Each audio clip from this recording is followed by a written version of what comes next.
गौ मतदाता के लिए संकल्प करा रहे हैं जनता को। मतदाताओं को कह रहे हैं कि उसी को वोट दो जो गौ माता की हत्या के लिए शपथ पूर्वक वचन दे। तो कोई पार्टी खड़ी होकर के अभी तक गौ माता के लिए नहीं आई है, शपथ पूर्वक बोलने के लिए हिचक रही है कोई भी पार्टी। उसमें भाजपा भी है, उसमें कांग्रेस भी है, उसमें यहाँ बिहार की जो क्षेत्रीय दल हैं वो भी हैं। देखो जिस प्रकार आज जगत गुरु शंकराचार्य अभिमेक्तोरसनंदन ने आज यहाँ गौशाला में कहा कि भारत के हिंदुओं को वैसी पार्टी को, वैसे लोगों को वोट देना चाहिए जो गौ रक्षा की बात करता हो। अब बहुत दुखद, बहुत दुख के साथ कहना पड़ रहा है कि गाय का मांस बेचने वाला अक्सर जो हिंदू ही है। अगर ये गाय का मांस बेचना बंद कर देना तो गौ की हत्या ही नहीं होगी। जब हत्या ही नहीं होगी तो मांस भी नहीं बिकेगा। लेकिन सरकार करे तो क्या करे? सरकार को इसके लिए बहुत कड़ा कानून लाना होगा और गौ हत्या बंद करनी होगी। जिस तरह जगत गुरु ने कहा कि एक ऐसी पार्टी होनी चाहिए भारत में, बिहार में, जो शपथ ले कि मैं गाय की रक्षा करूंगा, और हिंदुओं को उसी पार्टी को वोट देना चाहिए, अन्यथा किसी को वोट नहीं देना चाहिए। भले ही प्रधानमंत्री पूरे दुनिया में फेमस है, लेकिन भारत में अभी भी कई ऐसे कानून की सख्त जरूरत है जो भारतीय जनता के लिए बहुत जरूरी। गौ हत्या तो इसके सबसे बड़ा ये उदाहरण है। बताते आपको, जो इस गौशाला का बगिया को जो सींचने वाला, बगिया में जो फूल खिलाने वाला झाझा का निवर्तमान थानाध्यक्ष राजेश शरण, उन्होंने ही गायों को यहाँ रखवाई और गाय आज श्री कृष्ण गौशाला गुलजार हो पाया। उन्होंने व्हाट्सएप के माध्यम से वीडियो कॉलिंग के जरिए जगत गुरु का आशीर्वाद भी लिया, उन्होंने बात भी किया। जगत गुरु ने कहा आपने बहुत ही अच्छा काम किया। देखिए, मैंने हमेशा कहने का काम किया, हमेशा कहने का प्रयास करता हूँ कि मानव एक समान कर सकते, लेकिन हमें सब एक समान नहीं। मानव अगर सिर्फ मानव बन जाए ना तो मानवता जिंदा रह सकती। जिस प्रकार राजेश शरण के कूट के रगों में झाझा की खुशबू बसती, उसी तरह झाझा के लोगों में भी, जो कई लोग विदेश में, नेपाल में भी है, इनका नाम मैं लेना चाहूंगा। नेपाल में जो है, जो प्रशांत सुल्तानिया के भाई, प्रशांत सुल्तानिया के भाई, उन लोगों, उनकी भी सांसें झाझा के गौशाला में बसती।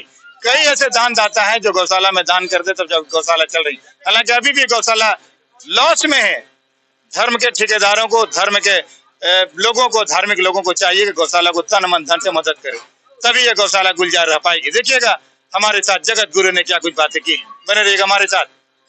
जगत गुरु, आप दूसरा झाझा श्री गौशाला में आए हैं, तो सर क्या कुछ लग रहा है? देखिए, अभी बिहार की अपनी गौ मतदाता संकल्प यात्रा के क्रम में बांका से चल करके जमुई जाते समय बीच में झाझा नाम के शहर में हम जब आए तो लोगों ने बताया कि यहाँ के उत्साही गौ भक्तों ने श्री कृष्ण गौशाला स्थापित की हुई है और बहुत अच्छे ढंग से उसका संचालन कर रहे हैं। यहाँ पर हम आए, हमने पूरी गौशाला को घूम करके देखा। बड़े प्यार से यहाँ पर गौ माता की सेवा हो रही है। जो उपलब्ध संसाधन है उसका सदुपयोग यहाँ पर किया जा रहा है और ये जो श्रद्धा भाव, इनके लोगों के प्रति जो प्रेम हमने देखा, हमको बड़ी प्रसन्नता हो रही है। यही अगर लोगों में जाग जाए तो ये जो हिंदुओं की सबसे बड़ी पीड़ा है वो दूर हो सकती है। तो हत्या बंद हो के नारे लगे हैं अभी, श्रीमान क्या कहना चाहेंगे? ये नारा यहाँ लगा है, आपने अभी सुना है, ये तो एक बात है, लेकिन असल में पूरे देश में आज़ादी के समय से ही ये नारा लग रहा है कि गौ हत्या बंद करो। आज़ादी हमने मांगी ही इसीलिए थी, उसके लिए लड़ाई की ही इसीलिए थी कि गौ हत्या से हम दुखी थे, अंग्रेज गौ हत्या कर रहे थे। हम चाहते थे कि गौ हत्या बंद हो, इसीलिए अपना राज्य हमने स्थापित किया। लेकिन 80 साल के लगभग होने के लिए आ गए, अभी भी वो मांग हमारी पूरी नहीं हुई है, इसलिए मन दुखी भी है। लेकिन जो पूर्वजों के समय से चली आ रही मांग है उसको समय समय पे लोग जहाँ मौका मिलता है उठा ही देते हैं। हमको देख करके देखिए सब नारा लगाने लगते हैं। गौ तस्करी नहीं रुक पा रही है, गौ तस्करी का ही परिणाम है ये गौशाला जीवंत हो गया। गौ तस्करी के बात यह है कि गौ तस्करी आखिर क्यों हो रही है? कहीं ना कहीं जो हमारी सरकारें हैं वो इस मामले में शिथिलता बरत रही हैं, कहीं ना कहीं वो मौन स्वीकृति दे रही हैं, छूट दे रही हैं। इसी को हमको रोकना है और इसीलिए हम ये कह रहे हैं कि इस बारे में कड़क होइए, नहीं तो हम हिंदू आपको वोट देना बंद करेंगे। धरती के इकलौता जीव कुदरत ने, भगवान ने कब तक गाय को बनाई, हर चीज मानव सेवा में उपयोगी, चाहे गौमूत्र हो, चाहे गौ दूध हो, सब कुछ, फिर भी लोग इसको। बात उपयोगिता की नहीं है और केवल गौमूत्र और गोबर और दूध की बात नहीं है। हमारे शास्त्रों में जो उल्लेख है उसमें स्पष्ट लिखा हुआ है कि गाय अगर प्रसन्न हो जाए तो अपने आशीर्वाद से वो आपको क्या नहीं दे सकती है। वो राज्य भी दे सकती है, वो संपत्ति भी दे सकती है, वो संतान भी दे सकती है, वो आपको सब कुछ दे सकती है। धर्म अर्थ काम मोक्ष चारों पुरुषार्थों को देने की क्षमता उसके अंदर है। अगर हम उसकी सही सेवा करें तो ये हमको मिल सकता है। सर, अपनी भागलपुर में गौ मतदाता के लिए संकल्प करा रहे हैं जनता को, मतदाताओं को कह रहे हैं कि उसी को वोट दो जो गौ माता की हत्या के लिए शपथ पूर्वक वचन दे। तो कोई पार्टी खड़ी होकर के अभी तक गौ माता के लिए नहीं आई है, शपथ पूर्वक बोलने के लिए हिचक रही है। कोई भी पार्टी, उसमें भाजपा भी है, उसमें कांग्रेस भी है, उसमें यहाँ बिहार की जो क्षेत्रीय दल हैं वो भी हैं। तो जब कोई गाय के बारे में शपथ पूर्वक घोषणा कर ही नहीं रहा है तो गौ मतदाता तो संकल्प ले रहा है। तो जिस दिन मतदान का दिन आएगा उस दिन आखिर किसको देगा वो मतदाता जिसने गौ माता के लिए मतदान करने का संकल्प ले लिया है। तो इसके लिए हमारी जिम्मेदारी हो गई कि अगर कोई पार्टी नहीं आती है तो गाय का वोट लेने के लिए किसी न किसी को, गाय वाले को ही खड़ा कर दिया जाए। तो हम चाहते हैं कि हर विधानसभा सीट में एक व्यक्ति ऐसा हो जो गाय का प्रत्याशी है, ये घोषणा रहे, ताकि जो गाय के लिए वोट देना चाहें, इस मुद्दे को समर्थन देना चाहें, वो उस व्यक्ति को वोट दे सके। और जब चुनाव पूरा हो जाए तो उसकी गिनती भी हो जाए कि इतने लोग गाय के लिए वोट दे रहे हैं। तो धीरे धीरे पार्टियों के मन में ये बात जाएगी कि अब लोग गाय के लिए वोट देना शुरू कर दिए हैं, कल को और ज्यादा होंगे और फिर हमारे वोट कट करके गाय के लिए चले जाएंगे। तो हमें भी गाय के लिए कुछ करना चाहिए। हो सकता है जागे, अगर नहीं जागेंगे तो फिर गाय के लिए वोट और बढ़ेगा और फिर गाय के लोग ही फिर संसद में और विधानसभाओं में जाएंगे और वहां बैठ करके गौ माता का निर्णय करेंगे। आखिर बेटे अपनी माँ के लिए जब सब कुछ कर सकते हैं तो विधानसभा और संसद में क्यों नहीं जा सकते? वो वहां भी जाने के लिए तैयार गौ भक्त। से चलने के बाद हमारे विचार बदल गए क्या? हमने जो विचार कहा है वो भागलपुर में कहें चाहे झाझा में कहें, वो सुविचारित विचार है, दृढ़ विचार है। और वही हम यहाँ भी दोहराना चाहेंगे कि आज परिस्थिति यही है कि लगभग 80 साल की आज़ादी के बाद के देश में कोई भी पार्टी ऐसी नहीं आई जिसने हम हिंदुओं का वोट न लिया हो और जिसने हमारी हृदय की इस मांग को पूरा किया हो कि गौ हत्या बंद हो और गाय को पशु मत कहो, माँ कहो। यही तो हम मांग रहे हैं और कोई भी पार्टी देने के लिए तैयार नहीं। आज आपको आगमन हुआ। देखो भाई, सबसे पहले तो हमको सर मत करो। गौ सेवक गौ भक्त कहें इनको, मुस्कुराता चेहरा, रोजगार चेहरा, घने घने मुझे इनके परिचय है। आज जिस तरह अभी में कृष्णानंद जो आया है आज जगत गुरु है, तो कैसा लगा? देखिए, ये झाझा के लिए बहुत बड़े सौभाग्य की बात है, खासकर श्री कृष्ण गौशाला के लिए। आज झाझा की धरती पर श्री कृष्ण गौशाला में जगत गुरु शंकराचार्य जी का शुभ आगमन हुआ है। हजारों की संख्या में गौभक्त उपस्थित थे। इसके लिए सबसे पहले हम श्री राजेश शरण जी को बधाई देते हैं। आज अगर वो यहाँ गौओं को नहीं देते तो श्री कृष्ण गौशाला गुलजार नहीं होता और आज जगत गुरु शंकराचार्य झाझा की धरती पर श्री कृष्ण गौशाला नहीं आ पाते। आज बहुत मन प्रफुल्लित है। शंकराचार्य जी श्री कृष्ण गौशाला आए और गौओं से संबंधित बहुत सारी जानकारी भी दी है। और सबसे बड़ा उनका जो मुहिम है भारतवर्ष में, गौ हत्या बंद हो, इस पर यहाँ बहुत लोगों ने नारे भी लगाए कि गौ हत्या बंद होना ही चाहिए। गौ तस्कर जो होता है उस पर भी रोक लगाना चाहिए। आप हमेशा देखेंगे कि गौ तस्कर प्रतिदिन गाड़ी भर भर के गौ तस्करी के लिए ले जाते हैं। आखिर क्यों? कहीं न कहीं इसमें सरकार का भी दोष है, वो तस्करी को रोक नहीं पा रहे हैं। जो अभी गौ मांस पूरी दुनिया में दिखता है वो सारा एक्सपोर्टर हिंदू है, क्या कहेंगे?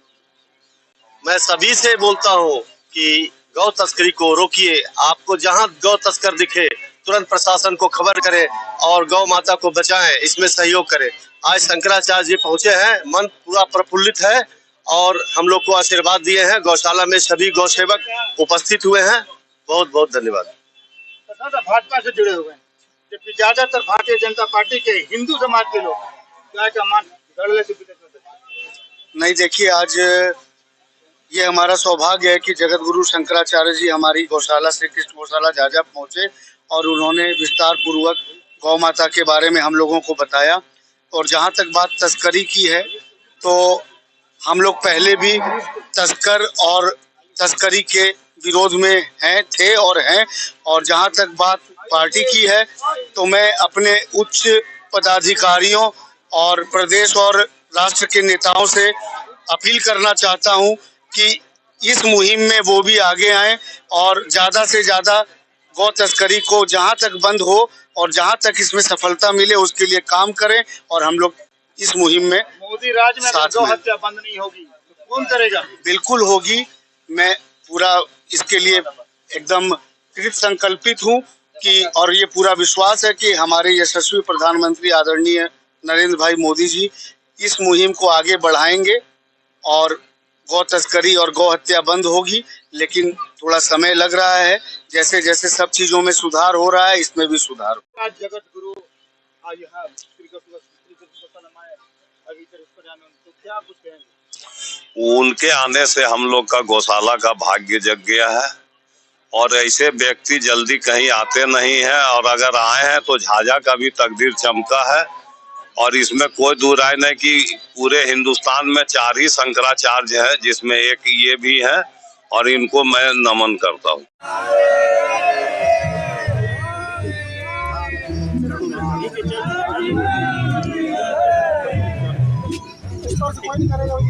बस बस बस करो। 26 वर्षों से गौशाला बंद था। उस समय 4/9/2023 को श्री राजेश शरण जी अध्यक्ष थे झाझा में, उन्होंने 3 ट्रक गायों को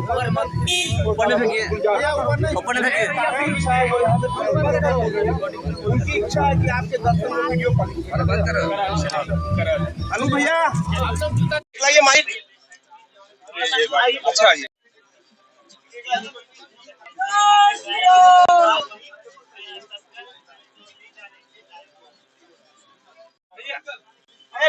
फूल लाइए अंदर आप अंदर आइए। लाइए ना।